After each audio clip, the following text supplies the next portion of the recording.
অসংখ্য ছিদ্রযুক্ত ও জালিদার তুলোর মতো নরম তুলতুলে এই পিঠাগুলো কিন্তু ১ মিনিটেরও কম সময়ের মধ্যে আপনারা তৈরি করে নিতে পারবেন। ঝটপট তৈরি হয়ে যাবে কোনো রকম ঝামেলা ছাড়া। আর এই পিঠাগুলো তৈরি করতে না লাগবে চালের গুঁড়া, না লাগবে বেকিং পাউডার বা বেকিং সোডা। ঘরে থাকা মাত্র ২-৩টি উপকরণেই কিন্তু একদম নরম তুলতুলে এই পিঠাগুলো তৈরি হয়ে যাবে। খেজুর গুড়ের সাথে এই পিঠাগুলো খেতে কিন্তু অসম্ভব মজাদার লাগে, কিন্তু আপনারা চাইলে যে কোনো ঝাল সবজির সাথেও কিন্তু এগুলো খেতে পারবেন। একদম সহজভাবে আজকের এই রেসিপিটা আপনাদের সাথে শেয়ার করব, যাতে ঝটপট আপনারা এই পিঠাগুলো তৈরি করে নিতে পারেন। তো হ্যালো এভরিওয়ান, কেমন আছেন আপনারা সবাই? আশা করি আপনারা সবাই ভালো আছেন and welcome to my channel. তো আজকের এই রেসিপিটা যদি আপনাদের ভালো লেগে থাকে অবশ্যই লাইক আর শেয়ার করবেন, আর আমার চ্যানেলে নতুন এসে থাকলে চ্যানেলটাকে সাবস্ক্রাইব করে নেবেন। চলুন তাহলে আর দেরি না করে ঝটপট তৈরি করে নেই এই অসংখ্য ছিদ্রযুক্ত জালিদার নরম তুলতুলে পিঠা। তো প্রথমেই একটা মিক্সিং বোলে আমি নিয়ে নিচ্ছি ১ কাপ সুজি। এখানে আমি মেজারিং কাপে মেপে নিচ্ছি, আপনারা যে কোনো চায়ের কাপ বা বাটিতে মেপেও কিন্তু উপকরণগুলো নিয়ে নিতে পারবেন। অবশ্যই কিন্তু উপকরণগুলো মেপে নিতে হবে। তো এখন এর মধ্যে দিয়ে দিচ্ছি আমি 1/2 কাপ আটা। এখানে আমি প্যাকেটের আটাটা ব্যবহার করেছি, আর যতটা পরিমাণ সুজি নিয়েছি তার অর্ধেকটা পরিমাণ কিন্তু আটা নিয়েছি। এখন দিয়ে দিচ্ছি 2 চামচের মতো চিনি। আচ্ছা, আপনারা যদি এই পিঠাটা ঝাল কিছুর সাথে খেতে চান তাহলে চিনিটা স্কিপ করতে পারেন। আর এর সাথে দিয়ে দিচ্ছি 1/2 চামচের মতো লবণ। তো এখন সব শুকনো উপকরণগুলোকে একটু ভালো করে মিক্স করে নিচ্ছি। আর এখানে আমি মিহিদানা সুজিটা নিয়েছি, আপনারা চাইলে কিন্তু বড় দানা সুজিটাও নিতে পারবেন, কোনো অসুবিধা নেই। তো এই যে দেখুন এখানে উপকরণগুলো মেশানো হয়ে গেছে। তো এখন এর মধ্যে অ্যাড করে দেব জল। তো প্রথমে আমি ওই একই কাপে মেপে 1 কাপ জল দিয়ে দিচ্ছি, আর এই জলটা কিন্তু হালকা গরম আছে। তো একদম ফুটন্ত গরম না, জাস্ট হাতে সহ্য করা যায় এতটাই গরম জল আমি নিয়েছি। তো এটাকে 1 কাপ দিয়ে ভালো করে একটু মিশিয়ে নিচ্ছি। আর 1 কাপ দিয়ে মেশানোর পর কিন্তু ব্যাটারটা অনেকটাই ঘন আছে, তো এর মধ্যে আরও কিছুটা পরিমাণ জল আমি অ্যাড করে দেব। তো আরও 1 কাপ জল এখানে আমি নিয়েছি, পুরোটা একসাথে দিচ্ছি না, অর্ধেকটার মতো জল দিয়ে ভালো করে প্রথমে আগে মিক্স করে নেব, যদি দরকার পড়ে তো বাকি জলটাও দিয়ে দেব। তো এই যে দেখুন এখানে আমি ভালো করে মিশিয়ে নিয়েছি। তো ব্যাটারটা আমার ঘনই মনে হচ্ছিল, তো তার জন্য বাকি যতটা জল ছিল সেটা পুরোটাই আমি দিয়ে দিলাম। তো এখানে কিন্তু টোটাল 2 কাপ হালকা গরম জল আমি ব্যবহার করেছি, আর এই মাপটা কিন্তু একদম পারফেক্ট, এর থেকে আর বেশি জলের কিন্তু দরকার পড়বে না। তো প্রথমে 1 থেকে 1.5 কাপ জল দিয়ে মিক্স করে নেবেন, যদি দরকার পড়ে তাহলে দিয়ে দেবেন। তো এখন এই মিশ্রণটাকে ভালো করে আমরা মিশিয়ে নিয়েছি। তো এটাকে এখন রেস্টে রেখে দেব 15 মিনিটের জন্য, যাতে সুজিটা খুব সুন্দরভাবে সব কিছু অ্যাবজর্ব করে নেয় আর ফুলে ওঠে। তো আপনাদের এখানে আমি 15 মিনিট পর দেখাচ্ছি। তো এখানে মিশ্রণটা কিন্তু অনেকটাই আরও ঘন হয়ে গেছে, অতটা পাতলা নেই, কারণ সুজিটা ফুলে গেছে অনেকটাই। তো এখন এই মিশ্রণটাকে আবারও একটু ভালো করে মিক্স করে নিচ্ছি, আর মেশানোর পর এটাকে আমরা করে নেব ব্লেন্ড।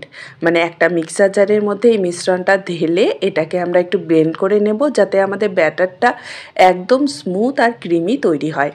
তো এখানে অর্ধেকটা পরিমাণ ব্যাটার দিয়ে আমি এটাকে ব্লেন্ড করে নিচ্ছি, আবারও পরে করে নেব বাকিটা।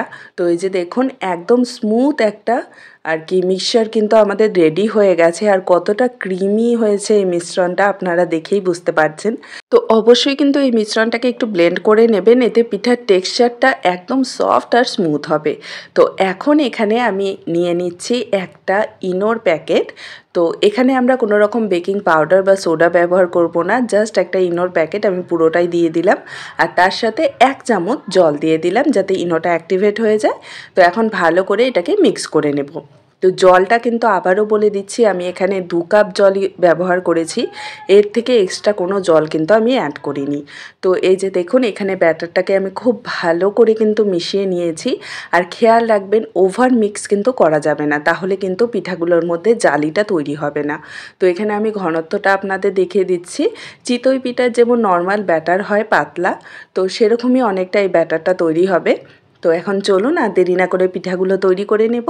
তো এখানে একটা ফ্রাই প্যানে আমি সামান্য একটু তেল একটা শুকনো কাপড় দিয়ে আর কি মুছে নিচ্ছি। এখানে কিন্তু তেল ব্রাশ করা যাবে না, এভাবে মুছে নিতে হবে, ঠিক আছে। তো এখন 1 হাতা ব্যাটার আমি এর মধ্যে দিয়ে দিলাম আর এটাকে হালকাভাবে একটু ছড়িয়ে দিচ্ছি। খুব বেশি কিন্তু চাপ দেওয়া যাবে না ডোসার মতো, জাস্ট উপর দিয়ে হালকা করে একটু ছড়িয়ে দেবেন।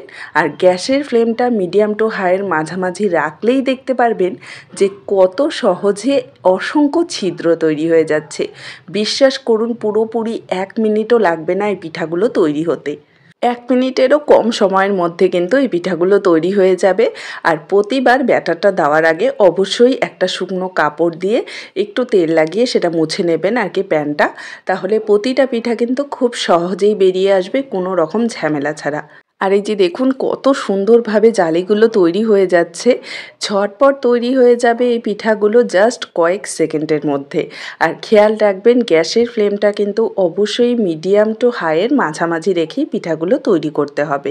আপনারা চাইলে কিন্তু এটাকে খোলা জালি পিঠাও বলতে পারেন বা খোলাজা পিঠাও বলতে পারেন। এই পিঠাগুলো কিন্তু ডিম দিয়ে তৈরি করা হয় আর চালের গুঁড়া দিয়ে তৈরি করা হয়। তো এখানে আমি একদম অন্যরকমভাবে এই পিঠাগুলো তৈরি করছি, দেখতে কিন্তু অনেকটা ওই খোলাজা পিঠা বা খোলাজালি পিঠার মতোই হয়। আর এই পিঠাগুলো বানাতে বিশ্বাস করুন এতটা মজা লাগছিল যে মনে হচ্ছিল সবগুলো পিঠা আর কি আপনাদের সাথে শেয়ার করি, কিন্তু তাতে ভিডিওটা অনেকটাই বড় হয়ে যেত। আর পিঠাগুলো এতটা সুন্দর লাগছিল দেখতে যে কি আর বলবো, আপনারা নিজেরাই দেখে বুঝতে পারছেন। তো একবার কিন্তু অবশ্যই এই পিঠাটা ট্রাই করে দেখতে পারেন, কম সময়ে ঝটপট তৈরি হয়ে যাবে। আর একবার বানিয়ে দেখুন, বারবার বানাতে ইচ্ছে করবে, কারণ এই পিঠাগুলো দেখতে আর খেতে এতটাই সুন্দর। তো এইভাবেই কিন্তু আমি সবগুলো পিঠা তৈরি করে নিয়েছি আর কতটা সুন্দর জালিদার হয়েছে। তো খুব সহজে কিন্তু এই পিঠাগুলো তৈরি হয়ে যাবে আর একদম নরম তুলতুলে তৈরি হবে।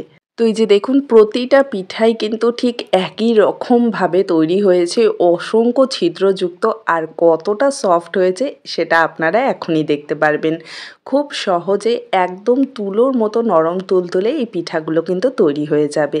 আর পেছনের দিকটাও আমি আপনাদের দেখিয়ে দিচ্ছি, একদম কিন্তু পুড়ে যায়নি, খুব সুন্দর একটা কালার এসেছে।